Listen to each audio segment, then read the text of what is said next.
지난해 꽁꽁 묶였던 대출이 다시 기지개를 켜고 있습니다. 시중은행들이 각종 대출 상품의 한도를 확대하고 있는 건데요. 새로 출범할 정부의 정책 역시 대출 규제 완화라 부작용을 우려하는 목소리도 커지고 있습니다. 자세한 내용 경제부 조태현 기자와 짚어보겠습니다. 어서 오십시오. 안녕하세요. 네. 은행들의 대출 문턱 다시 낮아지는 추세인데 이거 어떻게 봐야 됩니까? 이게 사실 지난해 보면은 지난해 하반기쯤 돼서부터는 대출 규제가 굉장히 강력해졌단 말이에요. 예. 그러면서 시중에서 특히 마이너스 통장은 한도가 5천만 원이 넘는 통장이 사실 사라졌었습니다. 예. 근데 최근에 주택담보대출도 그렇고 신용대출도 그렇고 마이너스 통장에서도 한도가 다시 올라가기 시작했어요. 지금 그래픽을 좀 준비를 해봤는데요. 예. 신한은행이 어제부터 1억 원으로 확대를 했고요. 지금 나오고 있는데 NH농협은행이 다음 달 4일부터 2억 5천만 원까지 늘리기로 했습니다. 우리은행도 같은 날에 최대 3억 원까지 늘리기로 했고요. KB국민은행과 하나은행은 이미 지난해 상반기 수준으로 다시 높여서 지금 진행을 하고 있습니다. 여러 가지 배경이 있는데요. 일단 올해 들어서 은행권의 가계대출이 다소 감소세를 보이고 있다는 점, 여기가 제일 큰 영향을 미친 것 같아요. 예. 일단 가계대출이 늘어난 배경을 보면은 코로나19 상황 때문에 생계난을 겪는 자영업자나 많은 분들이 대출로서 생계를 유지하는 경우들, 이런 경우들이 있기 때문에 대출이 늘어났을 거고요. 예. 집값이 워낙 단기간에 폭등한 것도 영향을 많이 미쳤을 겁니다. 집을 현금 내고 사는 사람은 거의 없잖아요. 그렇기 때문에 그런데 지난달 봤을 때 은행권의 가계대출이 1,060조 원으로 집계됐는데 이게 석 달 연속 감소세입니다. 그러니까 여전히 위태위태하긴 하지만 그래도 폭증세는 조금 꺾였다, 안정됐다라고 볼 수 있고요. 또 하나는 앞서 앵커께서도 말씀하셨지만 윤석열 당선인이 이야기했던 것 중에 하나가 대출 규제를 완화하겠다는 겁니다. 이런 것들도 정책에 좀 영향을 미치면서 은행들이 이렇게 풀기 시작한 거 아닌가 이런 분석도 나오고 있습니다. 예. 일부지만 폭증세는 꺾였다 이런 분석들이 나왔기 때문이라고 네. 했는데 그럼에도 이렇게 대출을 풀어도 되는 상황인지는 좀 우려하는 목소리가 나오는 것 같은데. 안 되죠. 예. 결론부터 말씀드리면 이러면 좀 곤란할 수도 있습니다. 예. 이 대출을 받는데 빚을 갚지 못하는 사람들이 늘어나면 결국에 그거는 은행권의 부담으로 가고요. 그 은행권의 부담을 그냥 모른 척할 수는 없으니까 또 국가의 경제 전반의 부담이 됩니다. 예. 여러 가지 원인들이 있지만 이런 것들이 종합적으로 터져 나왔던 것이 2008년도의 세계적인 금융위기다 이렇게도 볼 수 있는데요. 예. 일단은 근데 지표상으로는 괜찮아 보입니다. 이것도 그래픽 하나 준비를 했는데 지난해 말에 보면은 은행권의 총 여신, 그러니까 빌려준 돈을 말해요. 이게 예. 보니까 지금 한 9% 정도 늘었죠. 부실채권은 3개월 이상 연체한 채권을 말합니다. 이게 보면은 15% 줄었단 말이에요. 예. 그래서 부실채권의 비율이 0.5%가 됐습니다. 이게 역대 최저인데요. 이것만 보면은 상당히 좀 괜찮은 상황인 걸로 보여요. 네. 그런데 착시 효과가 있습니다. 이게 전부가 아니겠죠.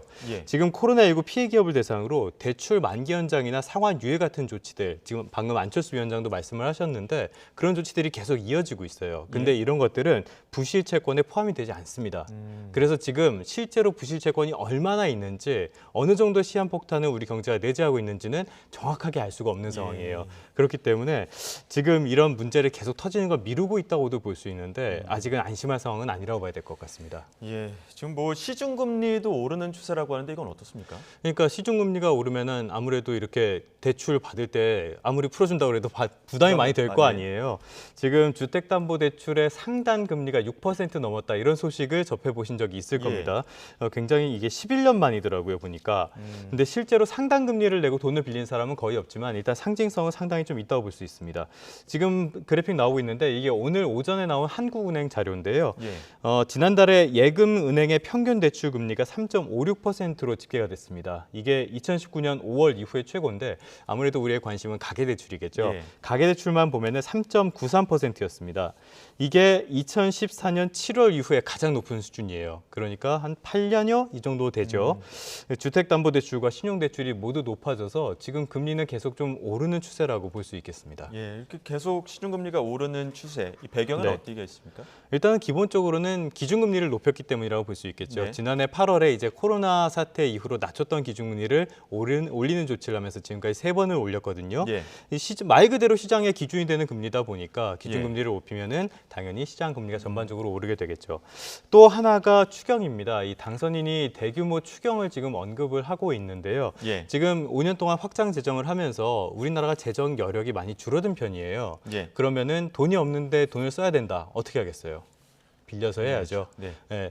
나라가 돈을 빌리는 방법은 여러 가지가 있지만 대표적인 건 역시 국채라고 할 수 있습니다. 예. 그러면 채권을 계속 발행을 하게 된다. 그러면 시중에 채권이 많아지니까 우리 흔히 주식시장에서도 많이 물량이 나오고 하면은 가치가 희석된다는 말 많이 쓰잖아요. 예. 이것처럼 채권의 가격도 떨어지게 되거든요.